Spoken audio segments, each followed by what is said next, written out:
12 нови доктори на науки беа промовирани на Универзитетот Свети Климент Охридски во Битола. Со оваа промоција се докажува квалитетот на Битолскиот универзитет и на студентите кои се одлучиле своето образование да го надоградуваат токму на Универзитетот Свети Климент Охридски. Покрај студенти од Македонија, денеска беа промовирани и нови доктори на науки кои доаѓаат од Албанија, Косово и Србија. Тоа е на еден начин свечен ден, празник би го нарекол на образованието и науката, затоа што тоа значи промоција во највисок степен образовен, но во исто време и научен,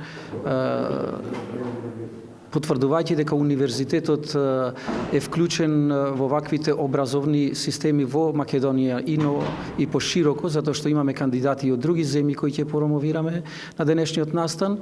Со промоцијата на новите 12 доктори на науки се продолжува трендот на создавање кадри, но според зборовите на ректорот се запазува и бројот со цел да не дојде до хиперпродукција. Промовираме 12 кандидати од различни области, со различни теми на истражување, но сите актуелни и апликативни, па се надеваме дека овие кандидати веќе се наши амбасадори, стекнувајќи дипломата на нашиот универзитет и ќе најдат соодветна ангажман во Македонија и пошироко, како што реков. Досега во рамките на 37 годишното постоење на Битолскиот универзитет, на неговите факултетски единици со титулата доктор на науки се стекнале над 260 лица.